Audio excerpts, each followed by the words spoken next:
So, ayan. Painit muna ako ng kaldero. Tapos, ilagay ko na to habang hindi pa siya ganun. Kainit kasi madali lang siyang matunaw. Sabay ko na kaya yung cheese. Wait lang.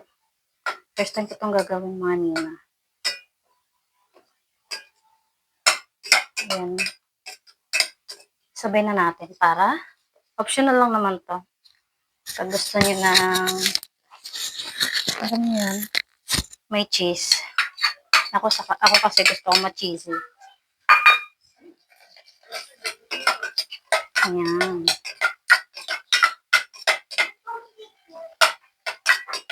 Hintayin natin hanggang matunaw siya.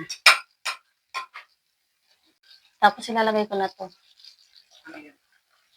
Harina flour. And then mix it. Don't. I-wash mo muna yan. Kabulong-bulong ka pa din. Naririnig ka naman. Tapos, ilagay ko na tong, milk. Fresh milk. Milk. So, palit tayo ng panghalo. Sabi na mister kong chef. Para daw mas mabilis. Mas mabilis ko siyang mahalo. Mag-add pa ako ng milk kasi na-dry na siya. Pwede namang water yung i-add. Sa mga walang milk dyan sa kanilang bahay. Ako kasi ready na ako kaya yan. Para mas malinamnam, mas juicy, mas cheesy, mas yummy.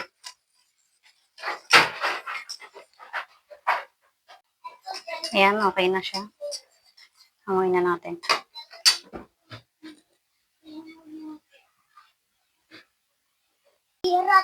Para naman sa nachos natin, ito yung mga kailangan. Kamatis, sibuyas na puti, and pipino, and then kaunting cabbage. So, gayatin ko lang.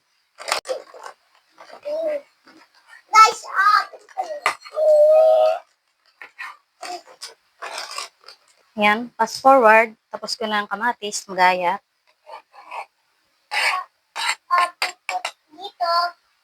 Next is itong cucumber. Yan naman, di ba?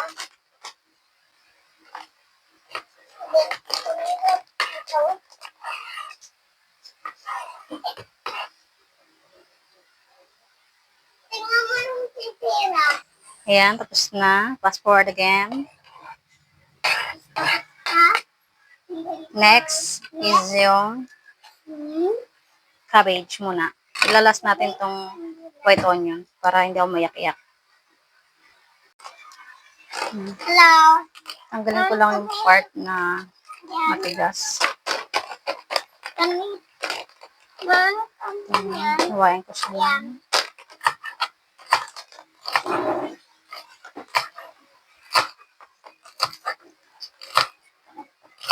Ganyan.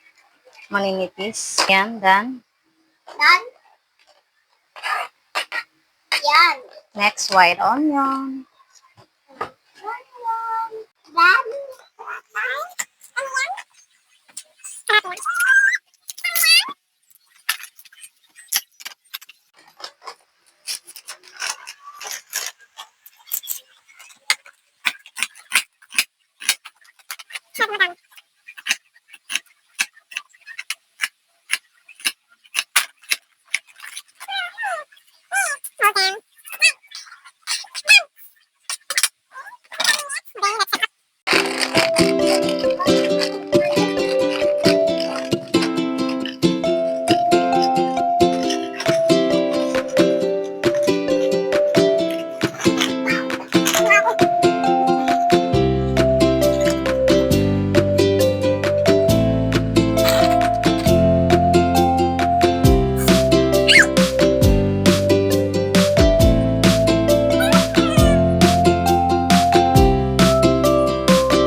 Focus ka.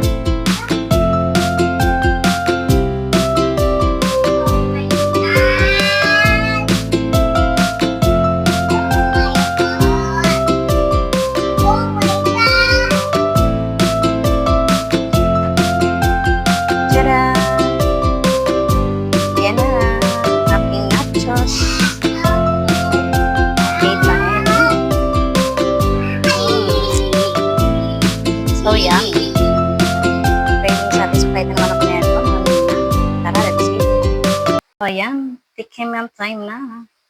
Hindi na mami yan. Mm.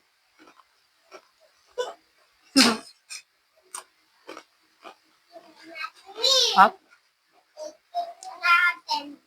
Mm. Ito. Ayoko!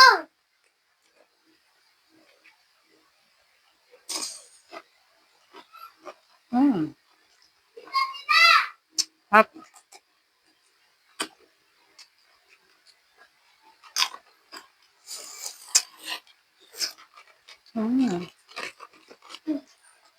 Yan.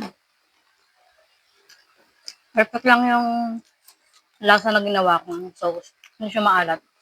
Kasi, itong nachos, may lasa na kasi ito may.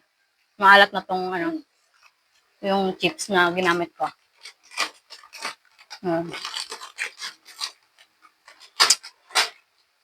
Depende kasi sa chips yan, di ba? Kung yung talagang nachos, yun, yung matabang. Pwede nyo alatan yung sauce nyo. Kaya nag-add ako ng cheese and mayo. Yun lang. Thank you for watching. Bye-bye.